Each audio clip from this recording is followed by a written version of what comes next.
नमस्ते एवरीवन। कितने लोग हैं जो अपनी डाइट में स्प्राउट्स को ऑलरेडी इंक्लूड कर चुके हैं और कितने लोग हैं जिन्होंने अभी तक स्प्राउट को इंक्लूड नहीं किया है। तो स्प्राउट के बेनिफिट्स जानने के बाद जिन्होंने अभी तक स्प्राउट्स को लेना स्टार्ट नहीं किया है वो भी स्प्राउट्स को लेना स्टार्ट कर देंगे। तो सबसे पहले हम जानेंगे हाउ टू मेक स्प्राउट्स। वैसे तो मार्केट में भी अवेलेबल है, आप चाहे तो मार्केट से बाय कर सकते हैं, बट अगर आप घर पे बनाना चाहें तो लेग्यूम लेंटिल्स कोई भी, लाइक आप खड़ा मूंग, काले चने, वाइट चने, लोबिया है और आपका सोयाबीन है और काफ़ी सारे जो भी आपके घर में अवेलेबल है और जिसका भी स्प्राउट आप बनाना चाहें उसे आप ओवरनाइट सोक करके रखिए। अराउंड 16 to 18 आवर का सोकिंग टाइम आपको ज़रूर देना है और उसके बाद आपको चेक करना है कि वो अच्छे से सोक हुआ है या नहीं हुआ है। अगर नहीं हुआ है तो आप उसको थोड़ा टाइम और देंगे ताकि वो अच्छे से सोक हो जाए। उसके बाद उसे वाटर से निकाल के अच्छे से वॉश करके एक कॉटन के क्लॉथ में बांध के हैंग करके रखना है। अगर समर सीजन है तो कोशिश करें कि 1 to 2 टाइम उसमें आप वाटर स्प्रे कर सकें। वाटर स्प्रे कर देंगे तो उसका जो जर्मिनेशन प्रोसेस है वो अच्छे से होगा, यानी कि स्पीडीली होगा। और कोशिश करें कि जर्मिनेशन 24 आवर में मोस्टली हो जाता है, यानी कि आपके स्प्राउट रेडी हो जाते हैं, बट उन्हें आप 30 आवर के लिए कम से कम या फिर उससे भी ज़्यादा के लिए आप उसको टाइम दें। बिकॉज अगर आप थोड़ा ज़्यादा टाइम देते हैं तो उसके अंदर के जितने भी डोरमेंट एंजाइम्स हैं वो एक्टिव फॉर्म में आ जाते हैं, जो कि और भी ज़्यादा बेनिफिशियल होंगे आपकी हेल्थ के लिए। चलिए अब आते हैं हम इसके एडवांटेजेस पे। तो फर्स्ट एडवांटेज, न्यूट्रिटिव वैल्यू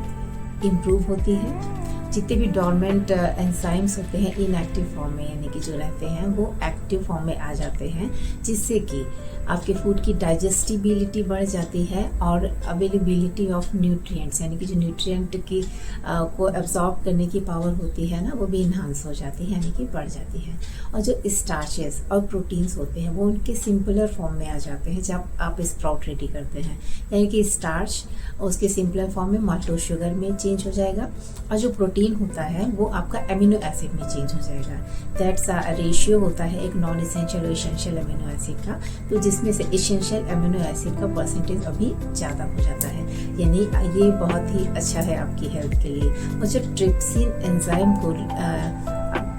रोकने के लिए कुछ फैक्टर्स होते हैं, तो वो जब स्प्राउट फॉर्म में आप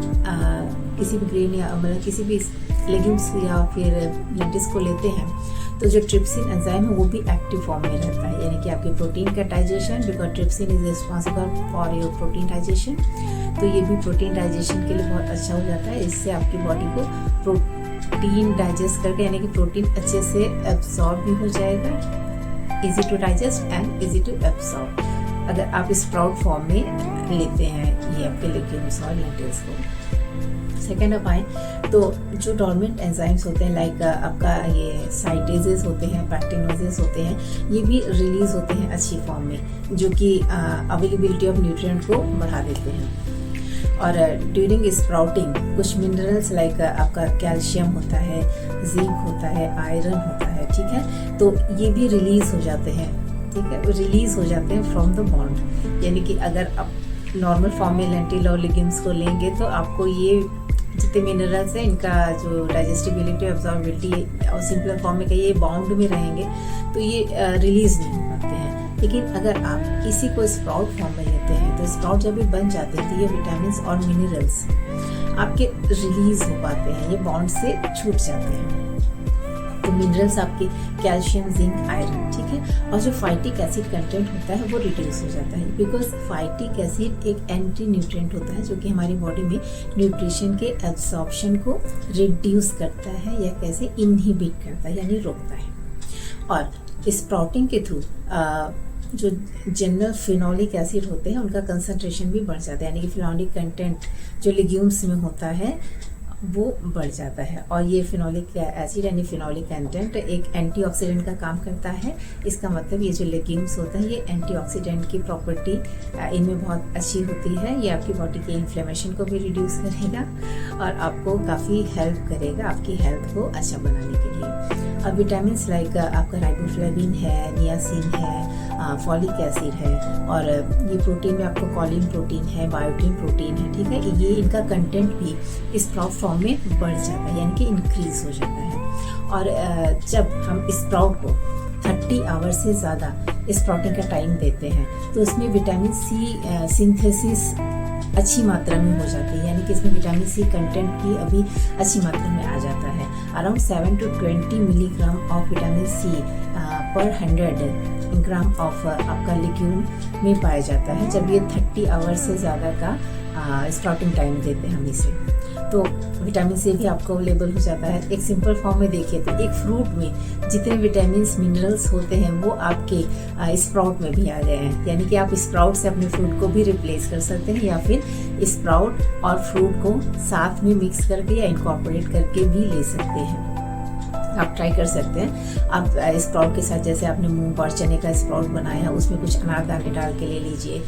कुछ अपनी पसंद के फ्रूट्स उसमें कट करके ले लीजिए, या फिर कुछ वेजिटेबल्स लाइक आपका काकड़ी है, गाजर है, अनियन है, और जो भी आपको पसंद है, हल्का सा नींबू डाल के, हल्का सा सॉल्ट डाल के उसे भी आप ले सकते हैं। मतलब अच्छी फॉर्म में सैलेड के साथ ले सकते हैं, फ्रूट्स के साथ ले सकते हैं, और अकेले भी स्प्राउट को ले सकते हैं। तो काफ़ी सारी फॉर्म में आप स्प्राउट को ले सकते हैं। और बिकॉज स्प्राउट जो आपका कुकिंग टाइम भी डिक्रीज करता है, ऑलरेडी इसका जो सेल वॉल होता है वो रप्चर होता है हुआ होता है, यानी कि इसका आउटर शेल ऑलरेडी सॉफ्ट हो चुका होता है, जिसकी वजह से इसको पकाने में भी हमको कम टाइम देना पड़ता है। और ये जो स्प्राउट्स होते हैं ये थिकनिंग प्रॉपर्टी इनमें कम होती है, बिकॉज ये इनका स्टार्च लेवल अभी कम हो चुका होता है। अगर सिंपलर फॉर्म में रहते हैं तो इनमें स्टार्च ज़्यादा रहता है, लेकिन जब ये स्प्राउट फॉर्म में आ जाते हैं तो इनका जो स्टार्च होता है वो माल्टोज शुगर में चेंज हो चुका होता है, यानी कि इसकी बाइंडिंग कैपेसिटी अभी कम हो चुकी होती है। जैसे कि आपने बनाया होगा, जब आप धुली मूंग दाल का चीला बनाते हैं तो उसकी बाइंडिंग कैपेसिटी कैपेबिलिटी कितनी अच्छी होती है, आराम से चीला बन जाता है। बट अगर यही चीला आप स्प्राउट से बनाते हैं तो कितना मुश्किल से वो बनता है, बिकॉज उसका स्टार्च लेवल कम हो चुका होता है, जिसकी वजह से उसका जो बाइंडिंग कैपेसिटी है ना वो भी कम हो चुकी होती है, यानी थिकनिंग पावर उसकी रिड्यूस हो जाती है, तो इसका स्टार्च कंटेंट भी कम हो जाता है। तो ये आपके लिए अच्छा ही है, बिकॉज स्टार्च ये पॉलीमर्स होते हैं ये आपके ग्लूकोज के, तो ये और भी ज़्यादा नुकसान है, स्पेशली डायबिटिक पेशेंट के लिए तो बहुत ही ज़्यादा नुकसान है। तो ये जो स्प्राउट होता है ना, ये कोई भी ले सकता है, किसी भी तरह के पेशेंट अगर बॉयल फॉर्म में लीजिएगा, ये आपको आपकी गट हेल्थ को भी बहुत अच्छा करता है, यानी आपकी गट हेल्थ, आपके जितने भी माइक्रोब्स हैं गट में, जितने भी गुड बैक्टीरियाज हैं उनको इन्हांस करता है, उनकी हेल्थ को इम्प्रूव करता है, नंबर और उनकी ग्रोथ अच्छे से करता है, तो जिससे कि आपकी गट हेल्थ भी बहुत अच्छी हो जाती है। फाइबर कंटेंट भी बहुत अच्छी मात्रा में इसमें होता है, जो कि बहुत ही ज़्यादा रिक्वायर्ड होता है आपके शुगर लेवल को मेंटेन करने के लिए, इसके साथ ही साथ आपके लिपिड प्रोफाइल को भी मेंटेन करने के लिए। तो स्प्राउट के बेनिफिट्स बहुत सारे हैं। इसको आप, सबसे अच्छी बात है, किसी भी फॉर्म में ले सकते हैं, अपनी पसंद से सैलेड के साथ लीजिए, चीला बना के लीजिए, चाट लीजिए, बॉईल करके आप उसमें काफ़ी सारी वेजिटेबल्स और फ्रूट्स ऐड करके नॉर्मल चाट के प्रोसेस में ले सकते हैं। जैसे आप चाट खाते हैं तो चाट वाले जितने भी आइटम हैं आप इसमें डाल के खाइए अपने स्प्राउट्स में, तो वैरायटी ऑफ फूड भी आपको मिल जाएगा। और सबसे अच्छी चीज़, इजी टू डाइजेस्ट एंड एब्सॉर्बिलिटी बहुत अच्छी रहती है, यानी कि जितना भी न्यूट्रिशन है वो आपकी बॉडी में एब्सॉर्ब होगा। तो अच्छा है कि अगर आप इधर उधर से काफ़ी सारी चीज़ें कलेक्ट करके फूड ले भी रहे हैं, माने कंटेंट आप प्रोटीन का ज़्यादा भी ले रहे हैं, प्रोटीन पाउडर के थ्रू ले रहे हैं, कैसे भी, बट अगर आपकी बॉडी सपोर्ट नहीं कर रही है, उसको एब्जॉर्ब नहीं कर पा रही है, तो स्प्राउट्स बेस्ट ऑप्शन होते हैं। अगर इसको बॉइल्ड फॉर्म में लेते हैं, अगर आप डाइजेस्ट करने में सक्षम नहीं हैं तो इसको बॉयल लीजिए, थोड़ा बॉयल करने से इसको थोड़ा सा ज़्यादा बॉयल करके लीजिए, तो ये बहुत ही इजीली एब्सॉर्बेबल हो जाएंगे, डाइजेस्टेबल हो जाएंगे और आपकी हेल्थ को इम्प्रूव करेंगे। तो प्लीज़ अपनी डाइट में स्प्राउट को ज़रूर इंकॉर्पोरेट करिए, बिकॉज इसके बेनिफिट बहुत है और ये आपकी हेल्थ को और आपकी गट हेल्थ को